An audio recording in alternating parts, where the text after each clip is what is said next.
Hello, guys, and welcome to the second Dreamcast Junkyard Book Club.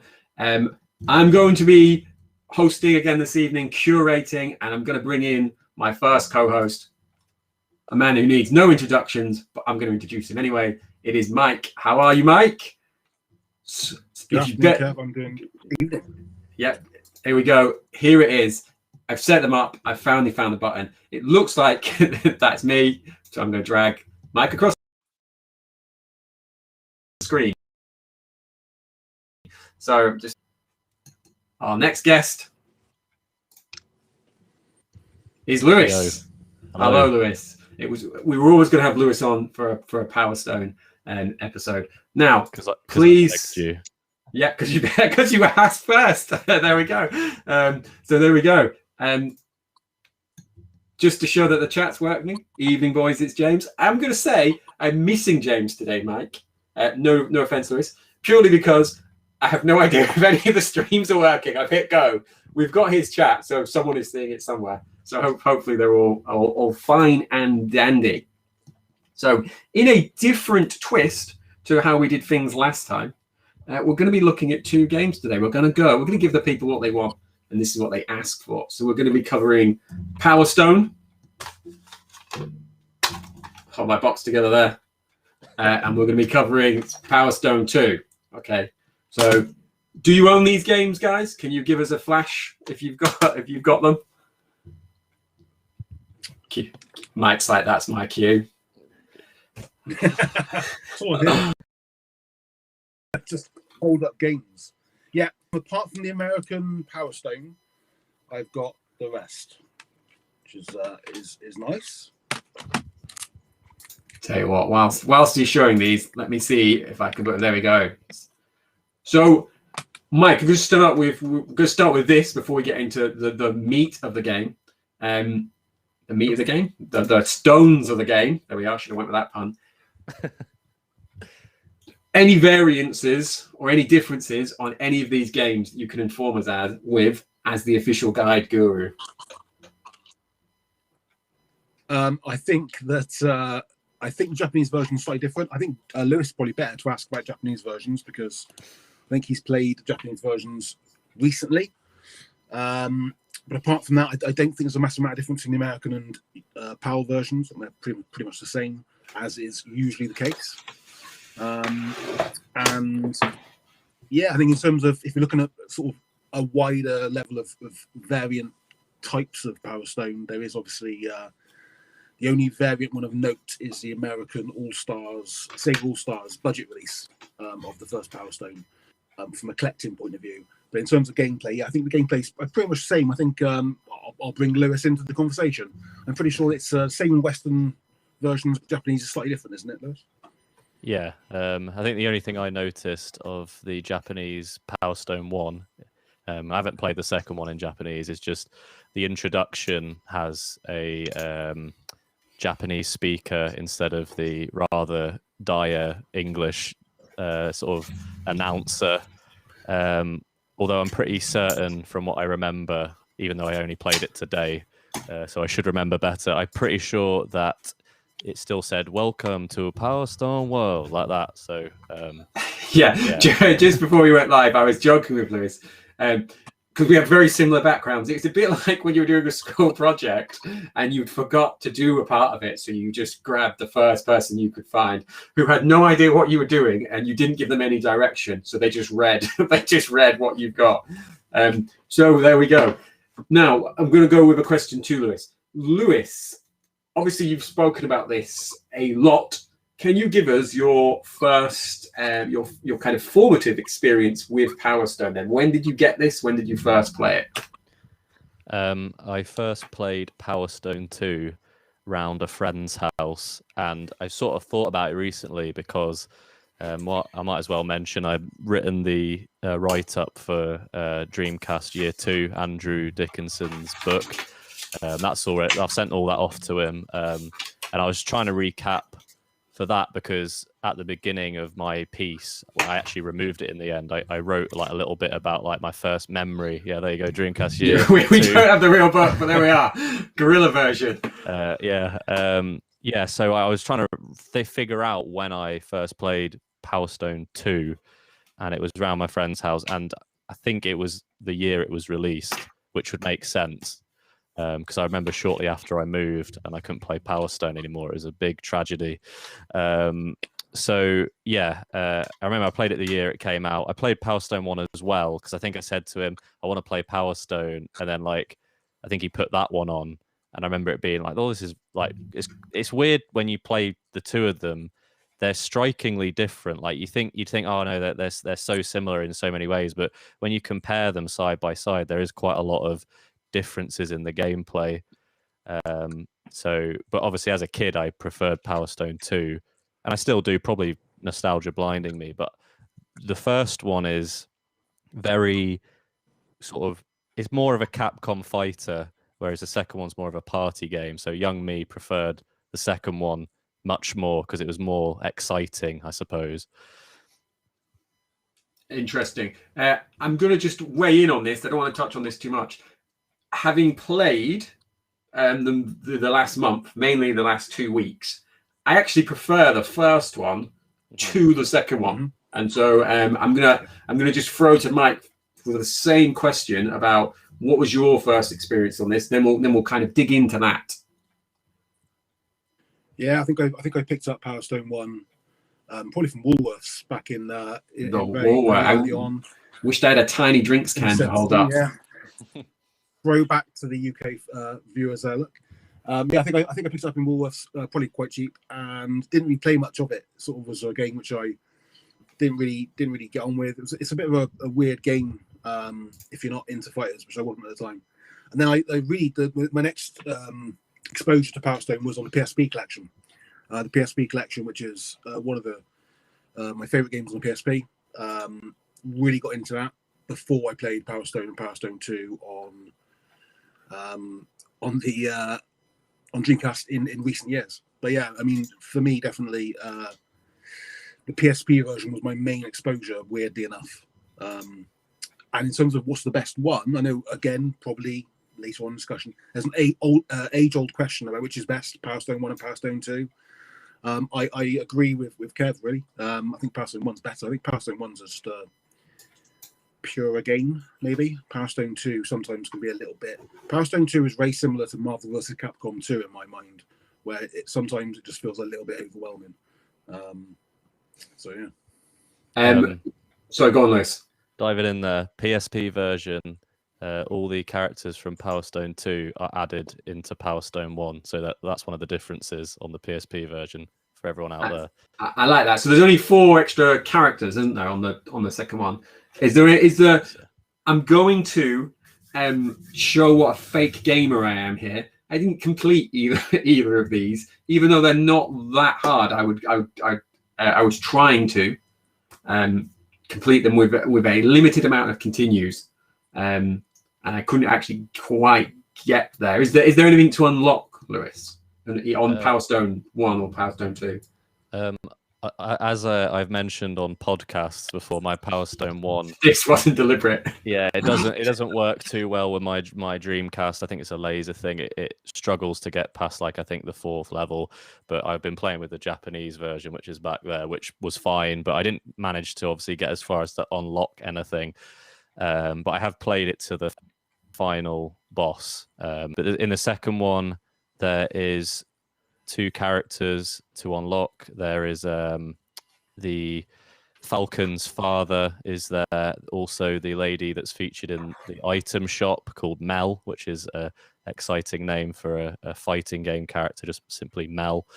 And there is also there's a desert stage, which is more like the arenas from the first. And then, so I think there's 3 or 4 stages you can unlock that aren't actually that good. So they're just a bit sort of hard to fight in because unlike the rest of the game, they're just more like the original, and the perspective is all weird in them. So there's 2 characters and 4 stages to unlock in Power Stone 2. That's from what I remember. So, having spent about an hour trying to get the sound to work, and now I've got a video clip on and muted the sound, and it's playing really juddery at the minute. But we did have the character select screen up there. Lewis, if you were playing this, either 1 or 2, who is your favorite character? Because my favorite character is in this clip here, which is Wang Tang. I hope that's how you pronounce his name. Yeah. He's also also very similar to my favorite rap group, which is what drew me to him instantly. Well, the Wu-Tang. Yeah, I'm going to imagine that they'd love the Dreamcast. So, got the T-shirt on now. Ah, look, this is going so well. We are brilliant at this, aren't we? Favorite characters, then, guys. I'm going to jump in here just because I'm already jabbering on. Wang Tang is overpowered, and it's a character that noobs play. No offense, Kev. Yeah, probably why I was drawn to him.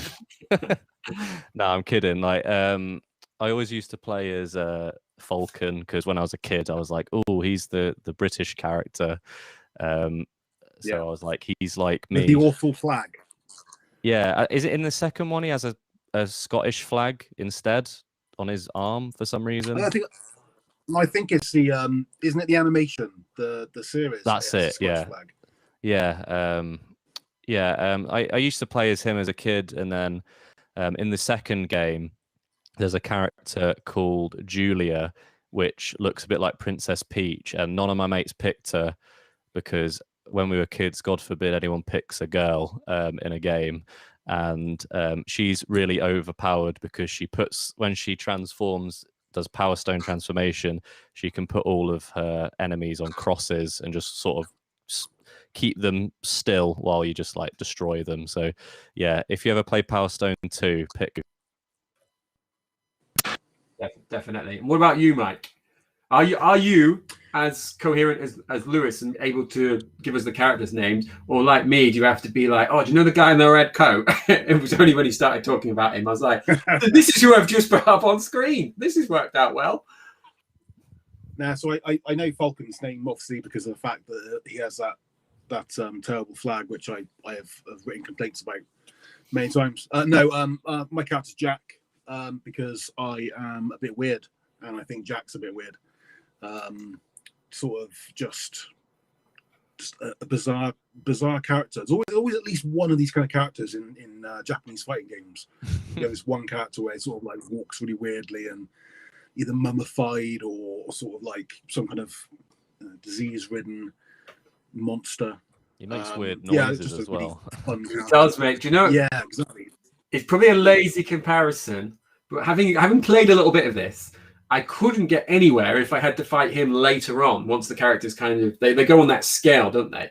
If I ever had to fight him, it was like I'm going to get thrown out the Dreamcast Club here, but is it Voldo from Soul Calibur? Yes. He reminds me of that kind of weird, and I hate seeing him. Where it's just like it's hard enough to beat you because of your weird stance, and then here you are, like skittering around on the floor like some kind of rat spider hybrid. I'm not a fan. Not a fan. Can you give us any backstory on him, Lewis? Why is he like that?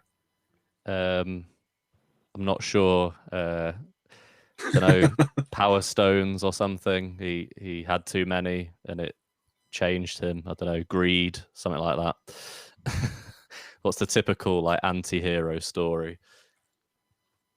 Maybe, yeah. I guess so. He lives in that kind of tomb as well, doesn't he? So it's like, I say he lives in it. I presume that is his fighting level. So a few people asking about, a few people saying that they like the female characters. I was a fan of them. A question for you though, Lewis, and it's something that you'll probably expect from me. How many anime out of 10 would you describe Power Stone as? Well, like very, it's very, I don't know, it almost reminds me of like One Piece or something. I suppose it's because it's got that kind of like expedition feeling to it. And like, you know, like the loading screen there with all the maps and stuff. The anime, by the way, isn't very good, but the game is probably like 10 out of 10 anime.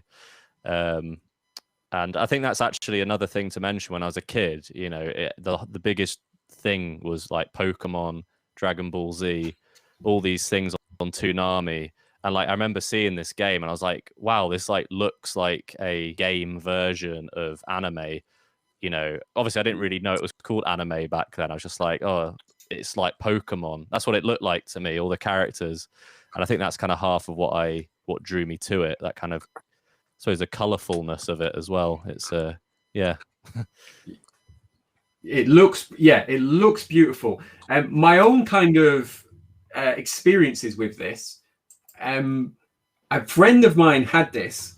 He was one of the only people I knew with the Dreamcast, but because it had come out at the time when we had moved away to uni, I didn't actually see him much during the time we had this game. And I remember playing it, and I remember kind of being like, "Oh, this is okay." Like I'm not really a fighting game person, but I remember enjoying it.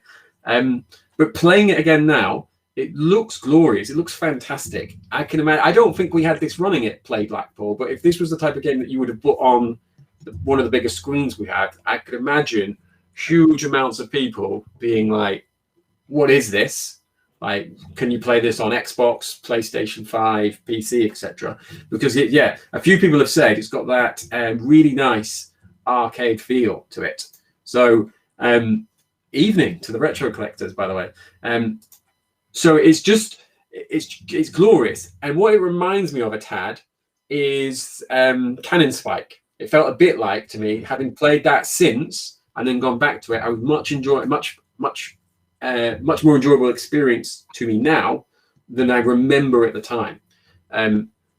Characters, maybe a tad too anime for me because, you know, that's my thing.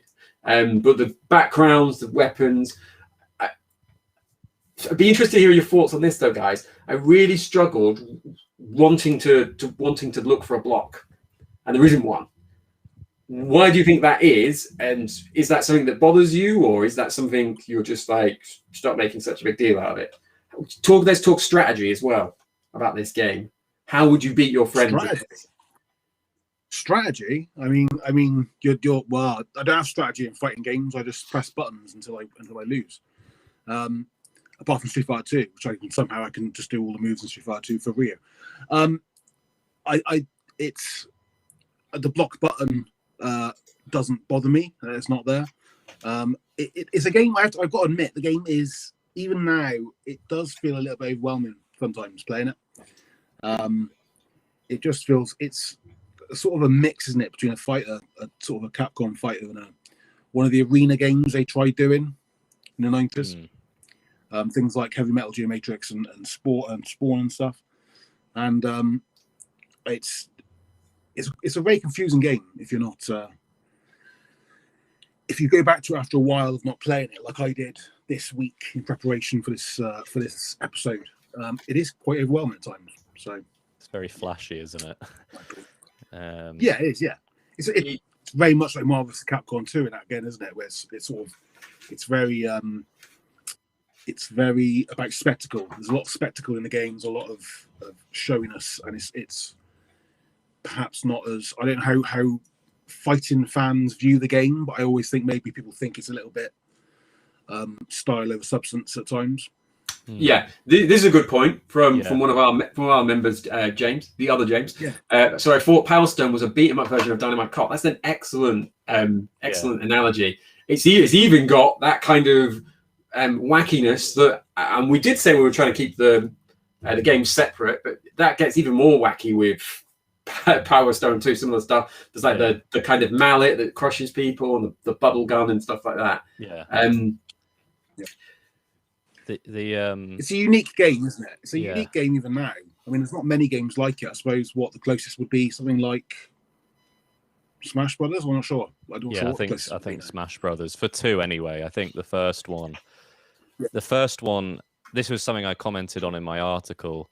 Was because I was trying to sort of say, like, I think when you look at the 2 games, you kind of have to look at them both as separate games and not, you know, you have to, like, when you play Power Stone 2, you look at you need to sort of take away that this is the sequel to Power Stone 1, I guess, because the first one, like Mike said, is like this arena fighter where you're kind of almost like doing loads of anime bar fights, is what I thought when I played it today, to remind myself. You're just in bars, like throwing things at each other.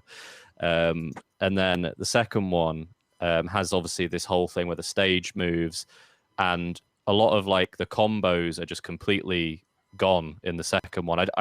If I recall, they're still kind of there, but they're missing. There's less of it compared to the first one. So the second one kind of becomes this game where it's less about, you know, who can do the best combo, and more what weapon do you have, where are you on the map, and just like your position overall. Like it kind of becomes like a Super Smash Brothers game where you're kind of, I don't know, it's all to do with like say map and weapons, whereas the first one's more of a traditional fighter, I guess, kind of. Yeah, it's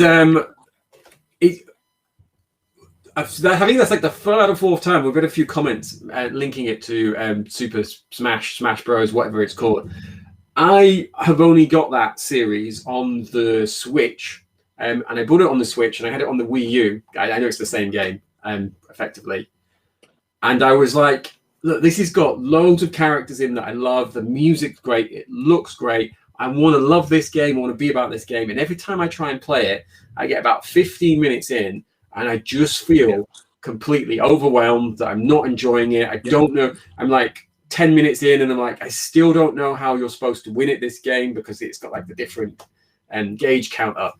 When I played Power Stone 2 for the first time last week, I turned it off after about 10 minutes because it was lunchtime and I was having a go. And I was just like, this is more stressful than my work. I would rather go back to doing online teaching than try and pick up this game. And it was like, people were falling out the sky. The plane was flipping around. Then we were falling down and we were fighting, and it was telling me to shake, and I wasn't shaking because I'd lost track of which character I was. And I was just thinking, this is like some kind of hell, like reaction test, like you would do it like the Science Museum. I think. Go on, Lewis. To dive in there, because I'm like the Power Stone 2 defender. I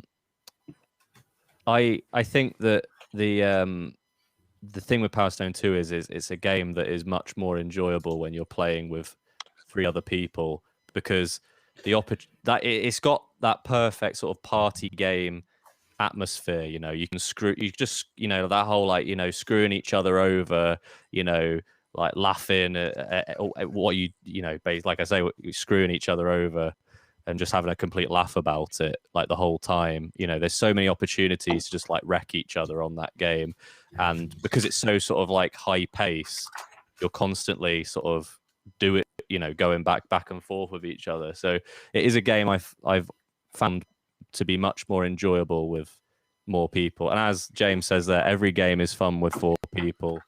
But it is, yeah. So that's an interesting part that I made a note on my post-its here to touch on. So every game is fun with 4 people. Or this one here, never had 4 people to play it with. I'm in this camp coming to it retrospectively, that there were people who live with me, but the idea of them asking them if they want to play Dreamcast with me, one of them's probably far too young, and the other one has lived with me for 12 years and has been made to do that in the past, and it's very clear that I'm not to ask again. Mike, well, we had some people play Blackpool. We had some people play Power Stone 2 at Play Blackpool. I know you said earlier on about we didn't have it on the big screen. We didn't have it on the HDMI either, but we did have some people when the Dreamcast Junkyard hosted the Dreamcast section at Play Blackpool in 2018.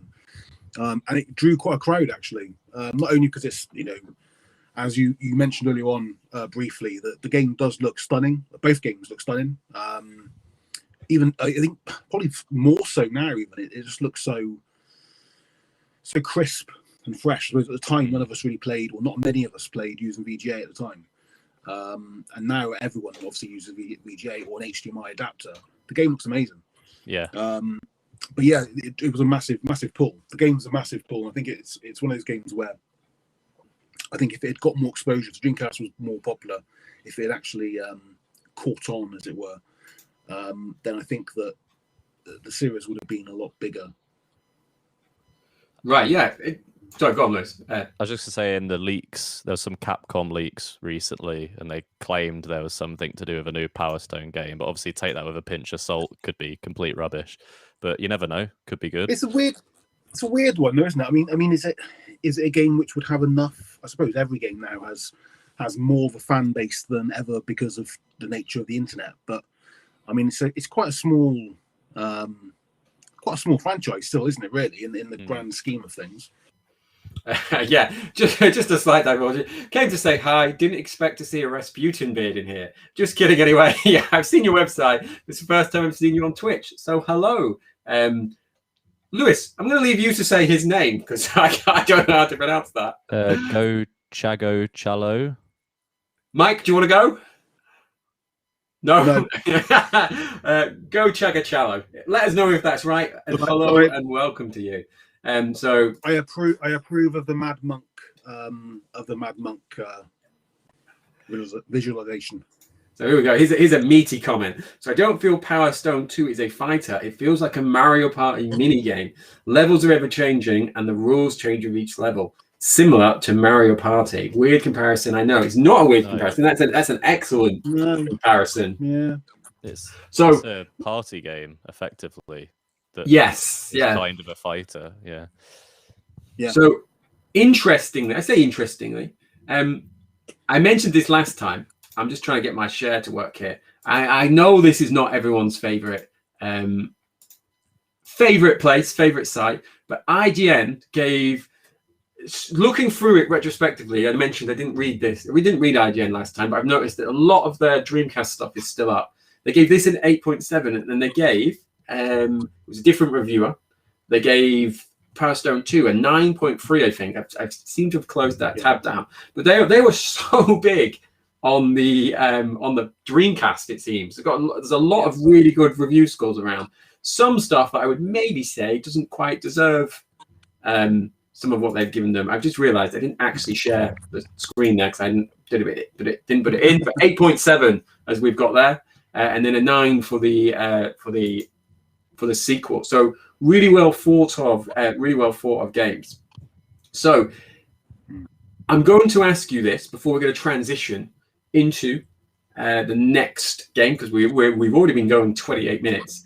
If you were being forced, you're going to have to imagine you've only got one copy of each here, Mike. If you're being forced now by me, let me get rid of this. Let me go back to us.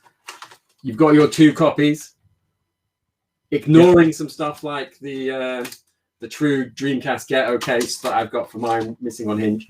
I'm going to make you, at the end of this stream, pick one that you have to just go and take downstairs and ethically put in the recycling for whatever plastic would go in your area. Before we talk about, let's not joke about that, Kev. Hypothetically speaking, if you had to pick, you were putting one in storage in the loft, Mike, either Power Stone 1 or Power Stone 2. At this midway stage, what would you say would go? Which one of those would go in the loft?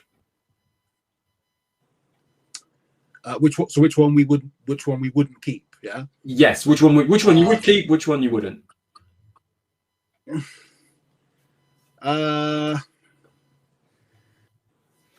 See, weirdly enough, even though I prefer the first game, I'm going to say the first one's going loft because the first one is not as deep. I think Power Stone 2 is kind of game you can sort of play a lot longer, I think. So, yeah, moment, Power Stone 1.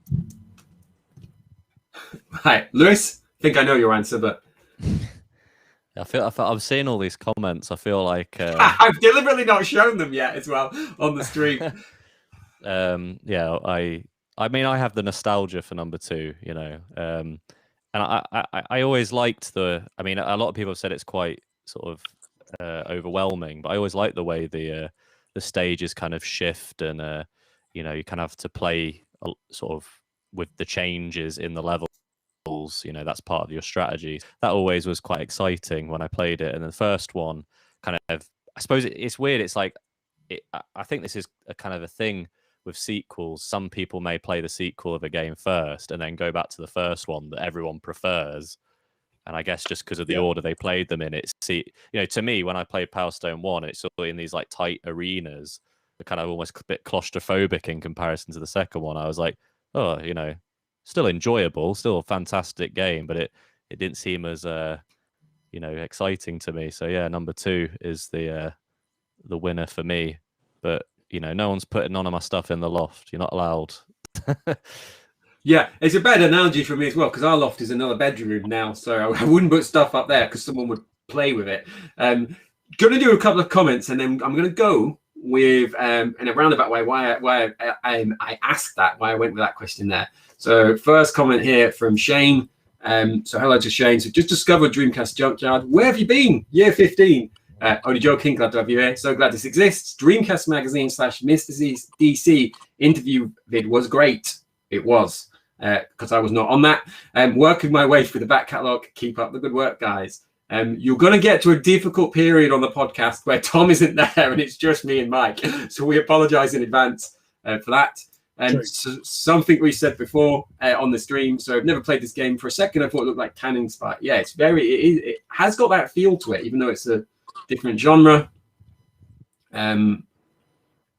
I've lost the one. There we are. How does someone know Cannon Spike but not Power Stone?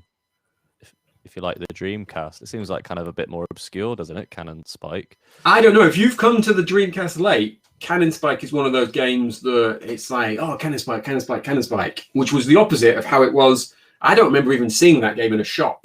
Hey to everyone from YouTube. Yeah, I don't know. I get that. If you were to look up top articles, I've got my TV presenter flowing now. You might be forgiven for missing this game. I always forget that I have to do two things to get this to do this. I've ruined my own segue. So whilst I was going with that, in the last top 200 games poll, these games were split. Power Stone then came in at 9, and somewhere up above it, I think it's 14, was then Power Stone. So Mike, 1 point to you. Lewis, you need to try and improve in this second half because you're 1 point behind now. The definitive answer was that Power Stone 2 should have gone in the loft. I am, of course, only joking. So we're going to move on to the second game. We're going to have not going to say goodbye, but we're going to lose the guys for a second. So they'll be back for the second half. They have a little spot here to grab some water. And we're going to have a look then at the intro to Power Stone 2. I should stop pointing because I always have to then move to another mouse. I'll get there one day. I could do with like an assistant. I can't wait till my kid's old enough to sit next to me. No, play the other video.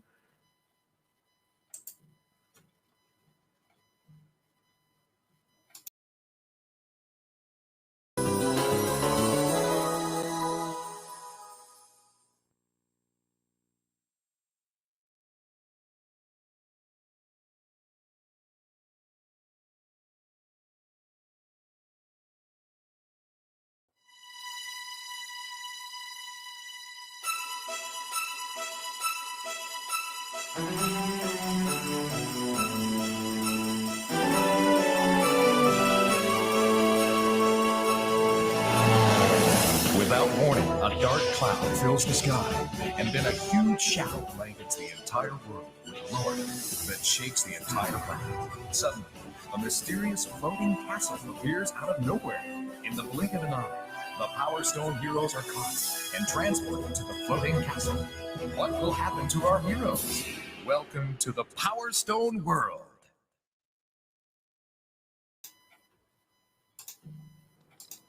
And we are back on your screens, lovely people of the Dreamcast universe. Definitely said that wrong. So I was really impressed with this. It was going so well. We programmed in a break, thought about having some water, had the intro ready, messed up our own name. And welcome to the Power Stone world. Yeah, I'm impressed that you knew that was coming in. So it gets wacky right from the start. I found with that second one. I did talk about putting it on. I was really like, this is so overwhelming. Playing that game for the first time when you've got that 4-player mode, and it took me a while to realize that they had the mode that didn't have that. But nice point here from the collectors again. IGN gave Power Stone 2 a high score because party games / couch multiplayer games were huge during that period in time. N64's 4-player games were big selling points. And then what else we had? PS2 in the loft for me until they bring back online servers. Yeah, should be in the loft anyway, unless you've got somewhere for your somewhere else for your Dreamcast to stand. Power Stone 2 then, guys. If you've got people to play with, this is surely the definitive game. I'm going to go with you first, Mike, because this is counter to what you've just told us. Yeah, I think it's a better game for 4 players. If you've got 4 people who are bored enough to sit around and play a Dreamcast game in one room, social contact when we all go back to actually see each other in our own houses. In a lockdown world, unfortunately, Power Stone 2 is redundant, and so therefore that's my final word. I can't even kick to Lewis with a question for that, for the political way that you've phrased that. He's used lockdown against your favorite game, Lewis. Okay, Lewis. Then I know you've had a chance to talk about it a bit. After this show, stream is gone. We've had our kind of debrief. I've made my notes. Why should I go back and give Power Stone 2 a better shot, a better go? I don't know. I find it really strange that everyone says it's like an overwhelming game, because I suppose I just don't find it like that. I find it quite more exciting than overwhelming. But I do understand. I have had like many times when I've been playing with friends where I'll literally be looking at my mate's character thinking it's me and thinking, why aren't I moving like how I'm inputting? Because you do get lost in the chaos. I do acknowledge that. And there you go. There's Julia, best character. But I just appreciate. Go on. Kind of Android was right. That when you mentioned it before, I wasn't sure if Julia was Excel, who I went, because it sounds like my favorite type of spreadsheet. But that's a boy, is it? Pete is the sort of little robot kid. He actually there we go. into a robot. Right. To anyone else who is like Lewis, who loves anime, I'm not doing this on purpose. I'm not saying stuff that I think would wind you up. Yeah, Pete's like, he's like a little kind of chimney sweep robot-y thing, yeah? Yeah. A chimney sweep robot, yeah. Put that in your focus group, Capcom. Yeah. Pete is Luigi. Luigi's tall, though, isn't he? Yeah, he is.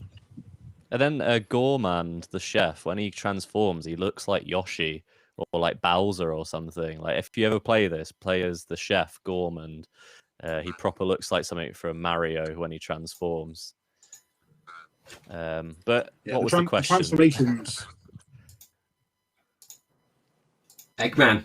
Yeah, good shout. The transformations then, Lewis, they seem less important to get the stones on Power Stone 2 from my playthrough. Am I accurate in thinking that they've been kind of toned down a tad? When I was playing the first one recently for this, I found that the Power Stone transformations almost like they're always like make or break when you're playing. So like, yeah. I think it's like it probably takes about 2 transformations and then like the attack that they do to like just obliterate someone. Whereas in the second one, I think there's actually there's like food on the ground, so there's kind of like that beat 'em up comparison we were talking about. Like you can pick up like cake and stuff to regen your health, so that the second one feels a lot more balanced. And probably the reason why that is because they kind of want you to keep going through these stages that are kind of long. So like this one here, for example, you know, you have to get on the elevator when it tells you to, and then you kind of go up to, you know, these sort of like ledges and stuff. So yeah, I guess they kind of like improved the balance of the game to kind of accommodate for the longer time you're going to actually be playing a level, you know, because it'd be a bit rubbish if you all just died on this first bit, I suppose. Just to weigh in here, this was my favorite level. This is the one I liked. I feel like this was much more designed, and it said to me before, like, oh, like, I don't know if this is a voice of I've imagined it was a voice, but it was like, don't get left behind when the elevator starts moving, and then all these arrows start coming on, and I'm like, right, I've got to get on that elevator.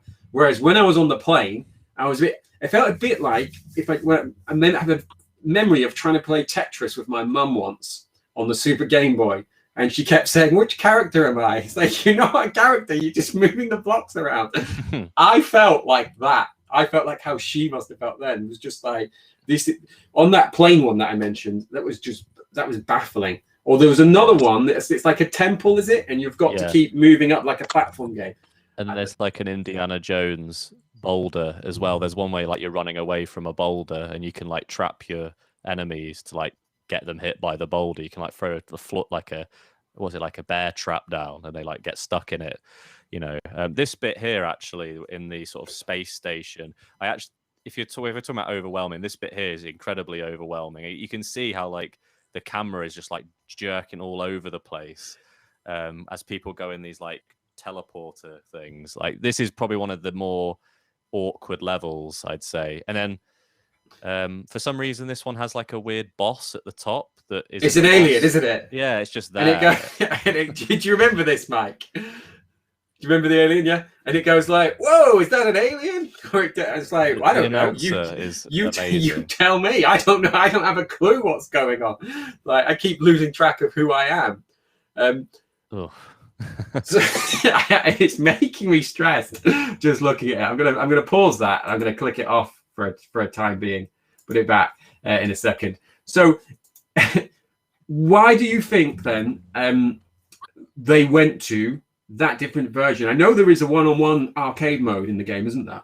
But why do you think they went to that? Was it purely just we've got 4 ports, we're going to look to do something different to the first game? Or what do you think? Talk me through what's Capcom's thinking here, because we've got this point as well. I had this game set up an event with 4 controllers, and when people picked up the controller, they didn't know what to do and just walked away. Yeah. I want you to answer to this. It's an arcade game as well, isn't it?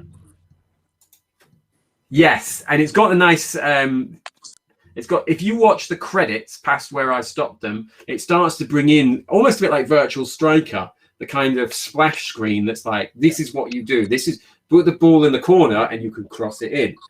And this game's got about the waggling to escape, and it's got about throwing people off the ledges. Do we just think though they wanted it to be 4-player? They wanted it to be chaos.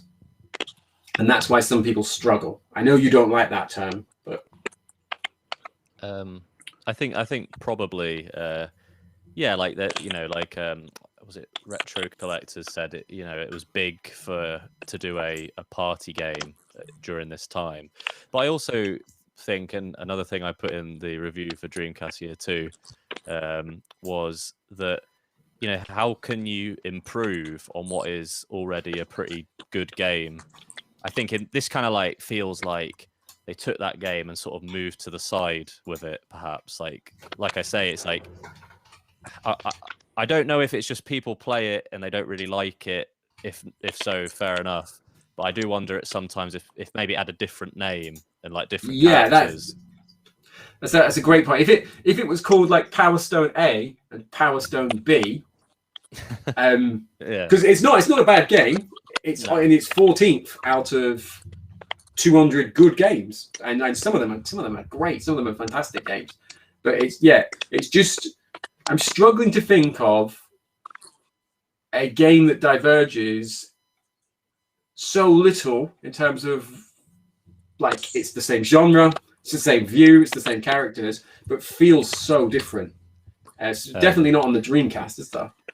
There was a game that this Power Stone 2 reminds me of because of like the whole sort of expedition thing. But I was always a big fan of Alundra on the PS1, and then they released Alundra 2, which was basically like a 3D sort of Ocarina of Time kind of attempt.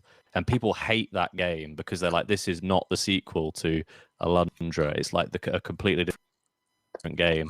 And it's the same with this. It's like, gave it a different name, perhaps people wouldn't see it in couldn't compare it so much. So, I don't know. Right.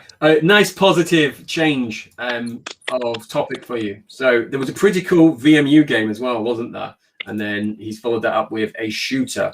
Lewis, can you talk to us? And Mike, feel free to join in as well. Can you talk to us about VMU features on either game? Mike, do you know about the Power Stone 1 because I didn't really get a chance to play that one. Haven't played a VMU game on Power Stone 1 for a long time. Hold on. Let's go to the internet. I feel like if someone out there there, I would like a permanently powered VMU that I can just plug in. So, because I've still not got any batteries that work from the first go, but something that we can play. In Dreamcast Year 1, there are like loads of stuff about the mini game, and you can find there's some screenshots. I wish Andrew was here. I mean, he was actually going to be on this. He was going to be on this. So this is Andrew's fault. If you're not familiar with Dreamcast Year 1, here it is here. And there we go. So some mini game stuff in there. No idea what it is, but mini games for the second one you have played, Lewis, yeah? Well, there is no mini games. It's a really huge thing. It's like 120 blocks. It took up my whole VMU, and it effectively allows you to cheat against your friends. So it's like a book that you put on. I guess this kind of like taps into just more abilities for the VMU. You know, you had little games on there. You could have like a virtual pet, and then you had sort of like, I don't know, almost like the Pokemon thing where, so basically you put this thing called a mini book on the VMU for Power Stone 2, and it has like a library of all the weapons that you've unlocked in the sort of main, I think it's called adventure mode. And in this mini book, you can select 5 to store as like favorites. And then there's also like a costume thing as well. So I think you can actually add like clothing to your characters. I didn't really get that far with it because I have one thing. I think because I completed the game, I have like a crown. So I gave Falcon a crown. That was it. I don't have any other clothing items, but that's something else you can do. But the idea was that you could like connect the two VMUs together and presumably like trade these weapons that you'd unlocked with each other. But what it also does is, and this is the cheaty bit, is when you have your VMU in and you're playing the game, a VMU actually appears on the field that drops one of your 5 favorite items, but it's only whoever has that VMU. So if you like went round a mate's house, a Power Stone 2, and like had all these great items and just whacked your VMU in, you could just like unlock the best item in, you know, even though it wasn't spawned like as part of the level. So it's kind of cheaty, really. It's a bit jammy, I think. It's a really interesting use of the VMU, though. You explained that to me in text form a few times, and I didn't get it. But now hearing that, I'm like, that's very cool. How do you can you trigger that, or do they just periodically? It's random, yeah. Right. It's quite cool actually to see this like little 3D VMU pop up on the field. So that's probably the coolest part of it. Otherwise, I was playing it. Because I hadn't deleted the VMU thing off my VMU, the little book. I was playing just through the arcade mode. It kept popping up, and I kept getting these great weapons. And I thought it kind of felt a little bit like, you know, I'd rather just like play it normally. It felt a little bit like I was cheating, I suppose. So, yeah, it was cool though. So on the topic of VMUs, I left one of my VMUs in an F355 challenge cabinet in the seaside. I see no reason why that wouldn't still be there. You should go back and have a look. There's one at Blackpool Pleasure Beach, but they've bloody bolted over the VMU port. They've like put a thing over it so you can't do it. Probably got sick of people leaving them in there. I've got a whole bucket of these. What are these things for? Don't even turn on. Mike, is there any other, an off-topic, an off-Power Stone ramble, is there any other interesting VMU uses like that in other games that we might not be aware of? Many. I think, you know, everything from obviously the standard trading things to I think there's a couple of the Japanese games are things like themed clocks, themed calendars. I think D2 has a clock on it. I think you can download a clock for your VMU. There's lots of little things. I know games. Everyone talks about the games on VMUs, and obviously there are a dozen or so. I think there's possibly 2 dozen. But there's lots of little bits like that, little bits of software. And obviously quite a few, as James said, that you can obviously could have taken your VMU to an arcade and actually do the saves. I think, I don't know how many games actually had that feature on it. I'm guessing only the one with F355, I'm not quite sure.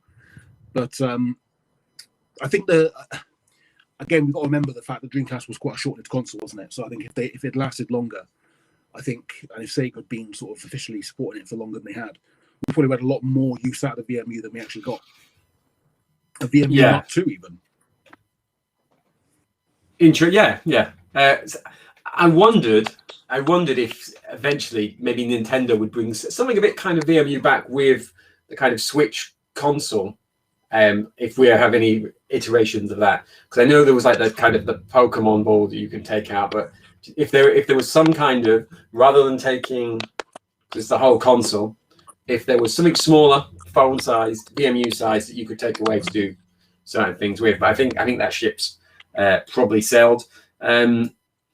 Let's have a look at some of the comments. So we had this from Loz Dude that I had up before. If I was playing versus someone who used their VMU for a weapon drop, they would be showing the door pretty quickly. And then he's followed that up with, although I would welcome local multiplayer against even the most annoying cheating opponent right now. You might have missed us mentioning something very similar to that before. And then we've just got another person joining us. So it's Pizza Hotline from the Discord. So hello to you. And then a random note, the latest Halo arcade game lets you sign into your Xbox Live account. I suppose that's the latest incarnation. Oh, there we go then. Is that, I think that's on Rails shooter here, isn't it? So if it's the one I'm thinking of. So a few different uses there. Lewis, we're going to go back to some footage. Again, Mike, I'm bringing this to Lewis like it's his, because I know it's his baby. Yeah. But I'm just going to hit play on this footage here once I put us back in score. I'll put us back in cinema mode. Now, I've been confused on this every time I've seen it. So, in a second, one of these guys is going to die, and then help comes up. Yeah. Can I do anything there? I've just spent like 2 minutes battering him. I'm not sure what am I supposed to be helping him with. I think the only reason why that's there, and that the annoying part is sometimes you'll revive the computer opponents by accident, like trying to pick up a weapon or something, or trying to attack someone. I'm trying to remember I can't remember which button it is that does. It's like one button does one thing and that as well. The only reason you'd need that is, as you can see it here, 2 characters have won that level. So 2 people can play the main arcade mode together, and there's like a final boss and there's like a midway boss. So like you and a mate could play together. So if one of you got knocked out, you could revive your friend to try it. Right, okay. Like Royal Rumble, you're selling it to me now. Now that I'm picking up some of the intricacies, I'm like, oh, yeah, I'd like to play it. This level, absolutely hated though. And so there'll be a minute in the minute. There'll be a section of footage maybe in a minute where you'll be like, I wonder if this is where his phone's rang and he's wandered off because I'm just not doing anything.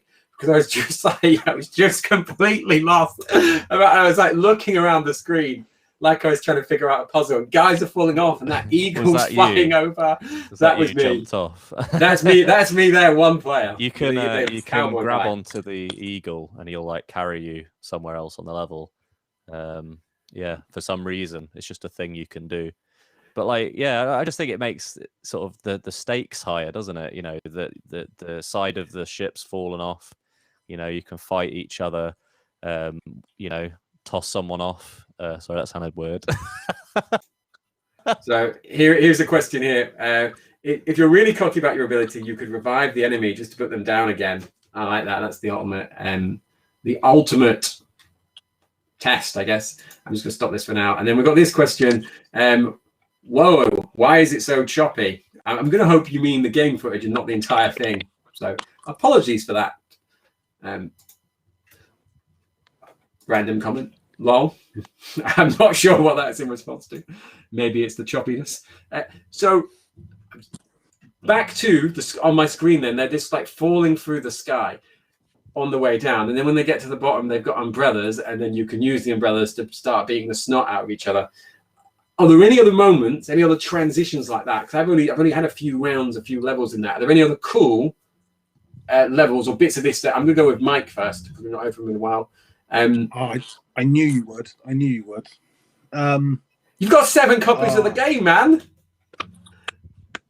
I've got 3. There is other bits. I can't remember what though.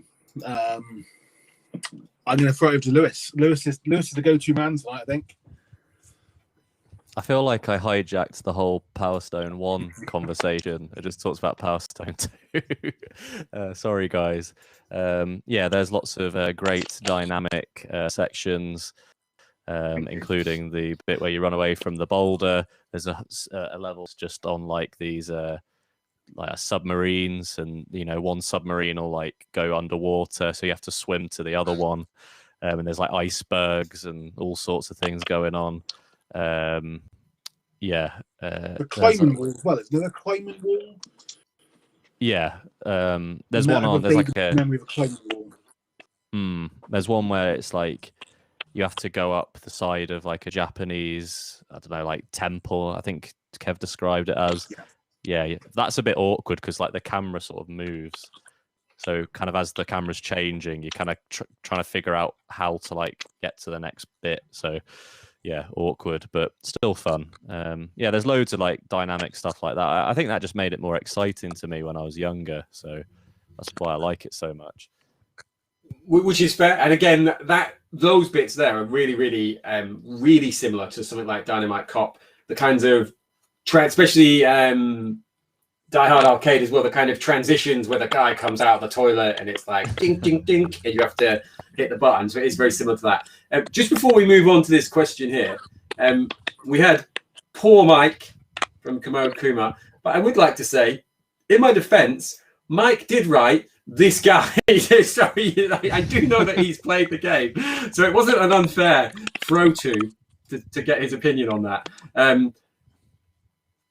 Any difference? Ghostwriter, yeah. Any difference in the levels between regions? I believe you covered this in the first half of the show, but I don't think there's any costume differences or any difference. It's just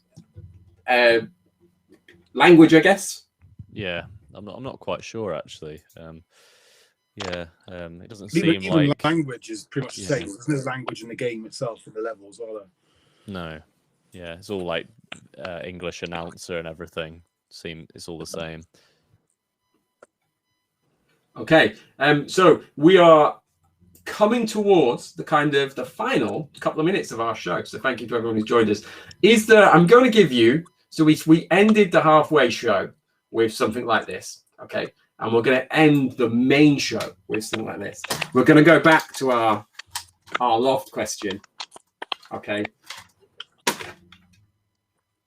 Now, it's clear that one of you is Power Stone 1, one of you is Power Stone 2. I'm going to give you... Go on, Mike. Weigh in. See, technically, I said Power Stone 2 myself in the first one as well. True. Okay. I'm gonna change it then. Now that I remember that, Mike, I'm going to assign you to be the defense for Power Stone 1. I'm going to give you 30 seconds to tell me why Power Stone 1 is the only Power Stone that people should care about in the Dreamcast community. I'm going to start your time now.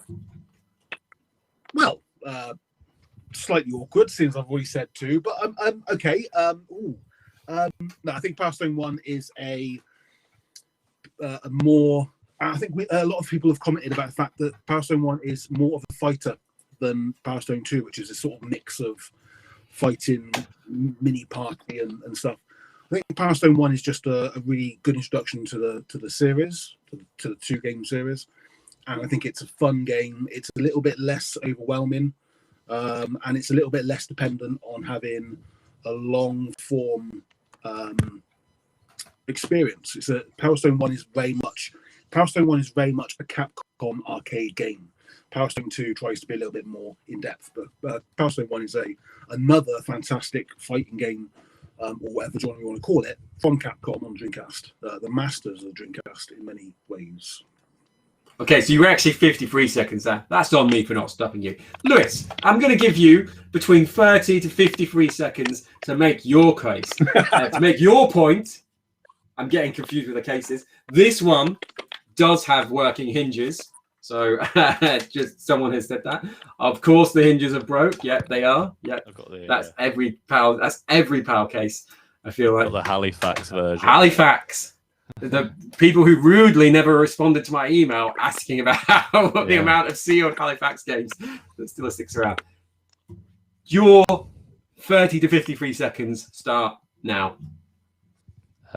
I think if you want a good party game on the Dreamcast, Power Stone 2 is an absolute... It's probably the best party game on the Dreamcast, in my opinion. I think if you play it a lot, like if you sort of like force you and your friends to play it a lot, if they put up with your like video game bullshit, they will probably learn the levels more, and you kind of get to this point where you're like, you know how each level goes, and that kind of makes it more fun when you're aware of what's coming, how to sort of strategize. And yeah, once you kind of know it, it doesn't feel as overwhelming, and there's just a lot of fun, a lot of hijinks, a lot of weapons. It's just exciting, and yeah, once lockdown's over, it'll be a good party game for everyone who has a Dreamcast and three friends. At DreamCon, that me and Mike once joked about hosting at the Video Game Museum in Sheffield. I'm going to bring it back. So bring a friend, bring your vaccine slip to prove that you're allowed into a building with other people. We will get it going. So thank you guys. Some brilliant cases there. I'm not going to decide a winner just yet. Some quotes in them, some comments in. I feel like the first one's better. The fighting felt better, but I have both. Next comment from Harvey.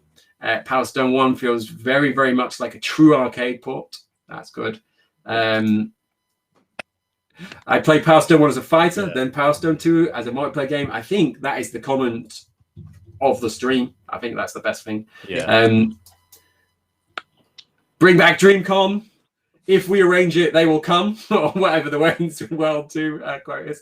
We can't bring it back because we've never had it yet, but and then just this one here. Thanks, Dreamcast Junkyard lads. Keep the content coming. And then we're going to end. Sadly, this is the last show that Bang Average Sim Racer James will ever be involved with us, because he said he's sticking with the PlayStation 1. That's really out of order. We're working really hard here. All you want to do is talk about the grey. or Fantasy Star on the Master System, maybe. Yeah, bring on DreamCon. There we go. Corrected. So, thank you very much, guys. I'm glad that you've joined us. I'm glad that we had Lewis here to tell us why we should spend some more time on Power Stone 2. Power Stone 1 or Power Stone is a cheaper game, especially if you get one without a hinge.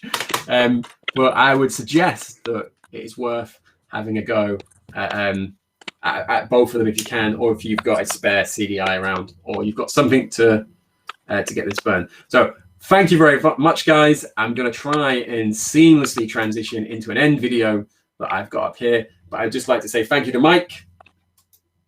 And thank you to Lewis. Thanks for having me on. No worries, guys.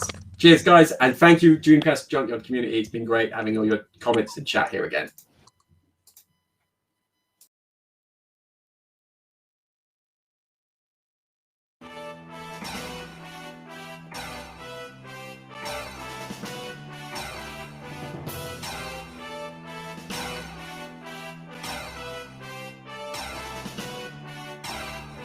Game over.